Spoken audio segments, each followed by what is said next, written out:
Hello friends, स्वागत है आपका मेरे YouTube channel books world with Priyanka में।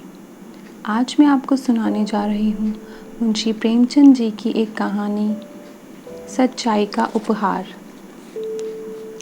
तहसीली मदरसा बराँव के प्रथमाध्यापक मुंशी भवानी सहाय को बागवानी का कुछ व्यसन था। क्यारियों में भांति भांति के फूल और पत्तियाँ लगा रखी थी। दरवाज़ों पर लताएं चढ़ा दी थी। इससे मदरसे की शोभा अधिक हो गई थी। वह मिडिल क्लास के लड़कों से भी कभी अपने बगीचे के सींचने और साफ करने में मदद लिया करते थे। अधिकांश लड़के इस काम को सुरुचिपूर्वक करते। इससे उनका मनोरंजन होता था। किंतु दर्जे में 4-5 लड़के जमींदारों के थे। उनमें ऐसी दुर्जनता थी कि यह मनोरंजक कार्य भी उन्हें बेकार प्रतीत होता। उन्होंने बाल्यकाल से ही आलस्य में जीवन व्यतीत किया था।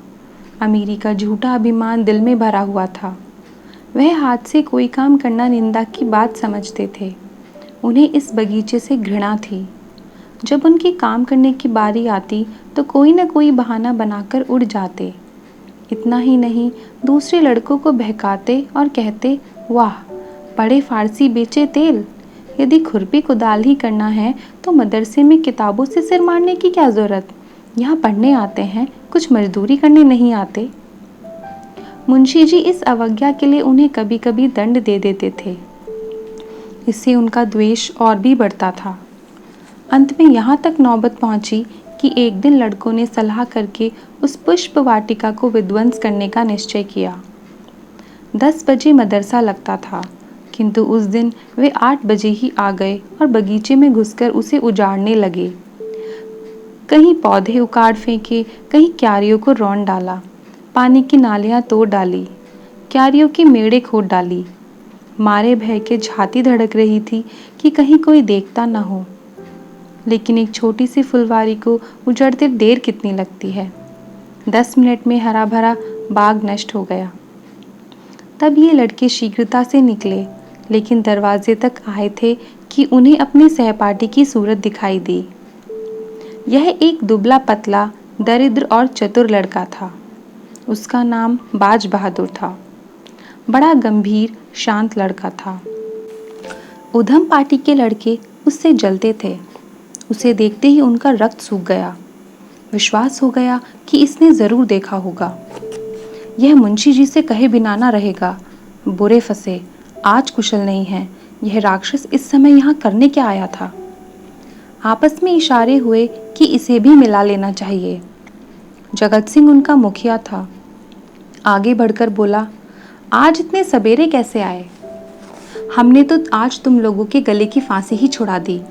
लाला बहुत दिक किया करते थे, यह करो वह करो, मगर यार देखो, कहीं मुंशी जी से जड़ मत देना, नहीं तो लेने के देने पड़ जाएंगे। जयराम ने कहा, क्या देंगे, अपने ही तो हैं।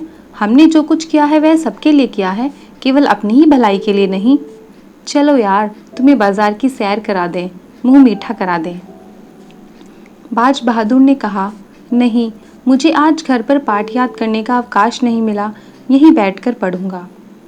जगत सिंह, अच्छा ठीक है, मुंशी जी से कहोगे तो नहीं? बाज बहादुर, मैं स्वयं कुछ ना कहूँगा, लेकिन उन्होंने मुझसे पूछा तो? जगत सिंह, कह देना मुझे नहीं मालूम। बाज बहादुर, यह झूठ मुझसे ना बोला जाएगा। जयराम, अगर तुमने चुगली खाई और हमारे ऊपर मार पड़ी तो हम तुम्हें पीटे बिना ना छोड़ेंगे। बाज बहादुर, हमने कह दिया है कि चुगली ना खाएंगे, लेकिन मुंशी जी ने पूछा तो झूठ भी ना बोलेंगे। जयराम, तो हम तुम्हारी हड्डियां भी तोड़ देंगे। बाज बहादुर, इसका तुम्हें अधिकार है। 10 बजे जब मदरसा लगा और मुंशी भवानी सहाय ने बाग की यह दुर्दशा देखी तो क्रोध से आग हो गए। बाग उजड़ने का इतना खेद न था जितना लड़कों की शरारत का। यदि किसी सांड ने यह दुष्कृत्य किया होता तो वह केवल हाथ मलकर रह जाते, किंतु लड़कों के इस अत्याचार को सहन न कर सके। ज्यों ही लड़के दर्जे में बैठ गए, वह तेवर बदले हुए आए और पूछा, यह बाग किसने उजाड़ा है? कमरे में सन्नाटा छा गया। अपराधियों के चेहरे पर हवाइयां उड़ने लगी। मिडिल क्लास के 25 विद्यार्थियों में कोई ऐसा न था जो इस घटना को ना जानता हो, किंतु किसी में भी यह साहस न था कि उठकर साफ साफ कह सके। सबके सब सिर झुकाए मौन धारण किए बैठे थे। मुंशी जी का क्रोध और भी प्रचंड हुआ। चिल्लाकर बोले, मुझे विश्वास है कि यह तुम्ही लोगों में से किसी की शरारत है।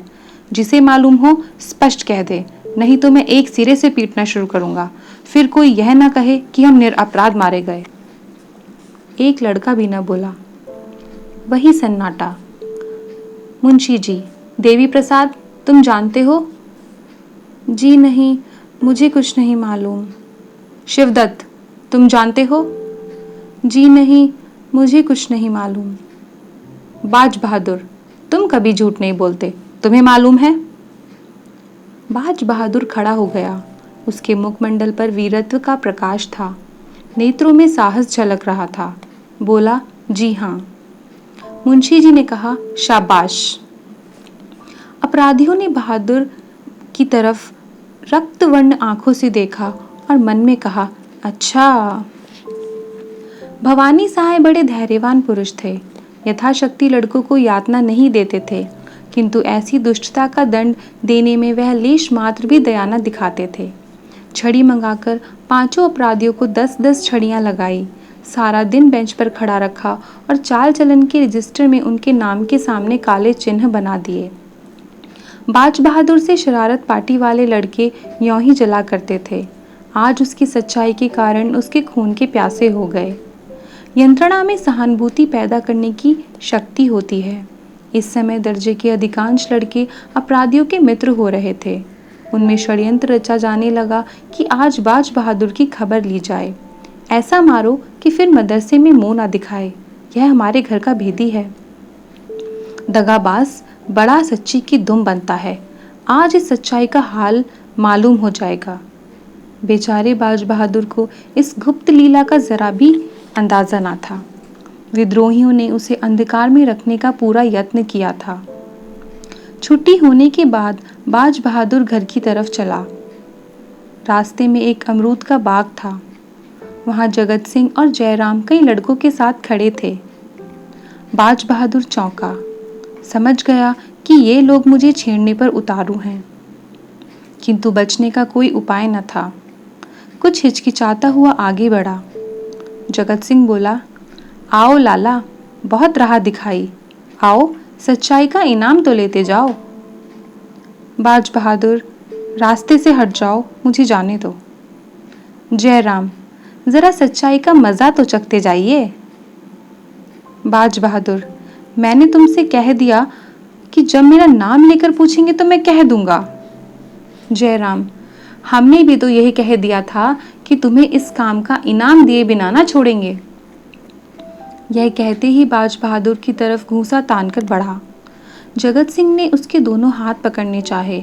जयराम का छोटा भाई शिवराम अमरूद की एक टहनी लेकर झपटा।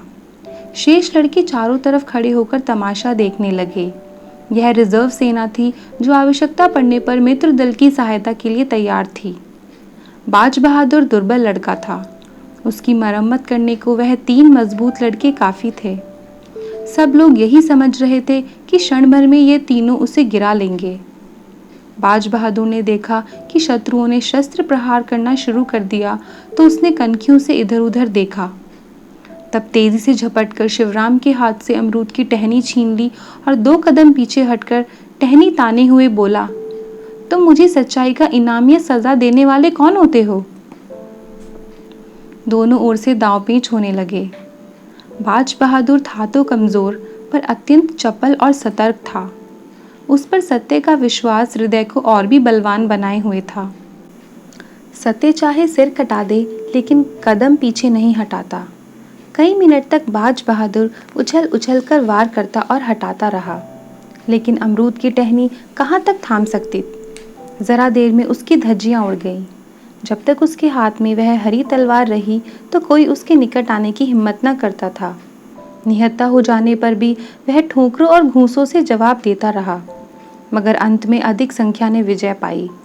बाज बहादुर की पसली में जयराम ने एक ऐसा घूंसा मारा कि वह बेदम होकर गिर पड़ा। आंखें पथरा गई और मूर्छा सी छा गई। शत्रुओं ने यह दशा देखी तो उनके हाथों के तोते उड़ गए। समझे इसकी जान निकल गई, बेहताशा भागे। क्या बाज बहादुर की जान बच पाएगी? इस कहानी में आगे क्या होगा, ये जानने के लिए आप इसका पार्ट 2 ज़रूर सुनें।